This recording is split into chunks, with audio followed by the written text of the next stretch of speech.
Hello friends, स्वागत है आपका हमारे यूट्यूब चैनल पर। आज हम डिस्कस करेंगे law of reciprocal proportion. Law of reciprocal proportion, ठीक है। इसमें से क्वेश्चन पूछा जा सकता है कि यह लॉ जो है वो किसके द्वारा दिया गया था। तो ये दिया गया था रिचटर द्वारा, ठीक है, जेनमियस रिचटर द्वारा। और ये कब दिया गया था? ये दिया गया था 1791 में। चलिए पढ़ते हैं इसकी डेफिनेशन। ये डेफिनेशन में क्या कहता है? Two elements combine with fixed weight of third element. मान लीजिए कि दो एलिमेंट हैं ए और बी, ठीक है। ये कंबाइन हो रहे हैं किसी थर्ड के साथ, थर्ड एलिमेंट के साथ, जिसका वेट जो है वो फिक्स्ड है, ठीक है, fixed weight of third element.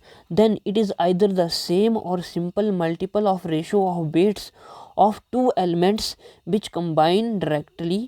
Which directly combine with each other. तो ये कह रहा है कि जब ये दोनों कंबाइन करेंगे, ठीक है, दोनों आपस में कंबाइन करेंगे तो इनकी वेट की रेशो जो होगी वह सिंपल मल्टीपल होगी या सेम हो सकती है, सेम रेशो हो सकती है, जब ये जो थर्ड एलिमेंट है उसके साथ कंबाइन होते हैं, ठीक है। मान लीजिए हम एग्जांपल के रूप में यहाँ पे करते हैं। देखिए ये जो है ये है 3 एलिमेंट हो गए, ठीक है, 3 एलिमेंट हो गए। अब इनमें से जो फिक्स एलिमेंट है वो है बी, ठीक है, फिक्स्ड है बी। तो जब ए बी के साथ कंबाइन करेगा तो ए बी बनाएगा, ठीक है। और जब सी जो है वो बी के साथ तो बी सी बनाएगा, ठीक है। तो अब कहता है कि जब ये दोनों आपस में कंबाइन करेंगे तो इसके मास की रेशो जो होगी वह इक्वल होगी जब ये दोनों जो हैं वो बी के साथ कंबाइन हुए होंगे। देखिए यहाँ पर ए प्लस बी, ए बी दे रहा है, ठीक है। ए का जो मास है वो एक्स और बाई का मास जो है वो बी का मास जो है वो बाई है, ठीक है। और इसी प्रकार, ठीक है, सी प्लस बी, तो सी का मास जो है वो जेड है, ठीक है, वेट जो है वो जेड है, और बी का जो है वो बाई। यहाँ पे बी का बाई है, मतलब बी जो है वो फिक्स है, बी जो है वो फिक्स है। तो जब ये कंबाइन हो गए तो रेशो आ जाएगी Z ratio by, Z ratio by.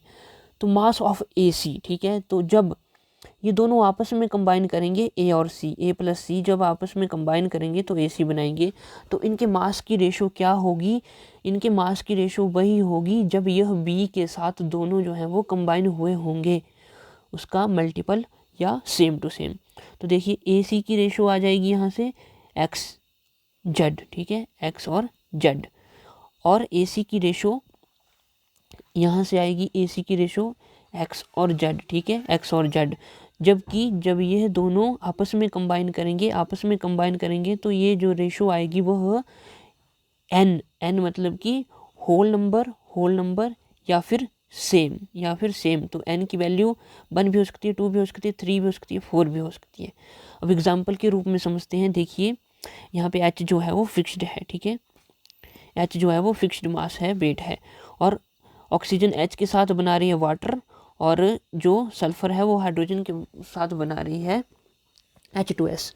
तो इनके जो मास की रेशो आएगी, ठीक है, एच तो फिक्स है, ठीक है, इससे हमें कोई मतलब नहीं है। तो ये है 16 और ये 32, तो इन 16 रेशो 32 आ गया, तो ये रेशो आई 1:2, ठीक है, 1:2। अब जब ये दोनों, ठीक है, कंबाइन होंगे एक दूसरे के साथ तो इनकी रेशो भी 1:2 का मल्टीपल आएगी या 1:2 ही आ सकती है, ठीक है। तो देखिए यहाँ पर यह कि 1:2 आ गया, ठीक है। अब एसओ की बात करेंगे तो एस का वेट है 32 और ओ का जो वेट है वो भी 32 है, तो इसकी रेशो आ गई 1:1।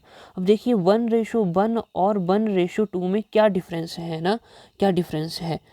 या हम लिख सकते हैं कि 1:1 और जो दूसरी रेशो आई वो 2:1 आई, ठीक है। 1:1 is equal to 1:1 into n, तो एन की वैल्यू यहाँ पे 2 रखेंगे हम, 2 रख दी हमने, तो यह 1:1 इज इक्वल टू 2:1। तो ये जो है वो सिंपल होल नंबर रेशो आया। यही इस जो है वो लॉ में बताया गया है। दोस्तों उम्मीद करता हूँ कि आपको समझ आया हुआ होगा। अब हम देखते हैं कि इस चैप्टर में हमने क्या क्या पढ़ा और क्या क्या इंपॉर्टेंट है, ठीक है। एलिमेंट्स का आपको पता है, एलिमेंट क्या होता है? An element contain particle of one type, यानी कि एक ही टाइप के पार्टिकल से बना हुआ होता है एलिमेंट। वह एटम्स भी हो सकते हैं और मॉलिक्यूल्स भी हो सकते हैं। इसी तरह हमने एलिमेंट्स पढ़े, मिक्सचर पढ़े, ठीक है। और इस चैप्टर में और क्या पढ़ा जो इम्पोर्टेंट है, law of conservation of mass, law of definite proportion, law of multiple proportion, Gay Lussac law of gases volume, Avogadro law, ठीक है।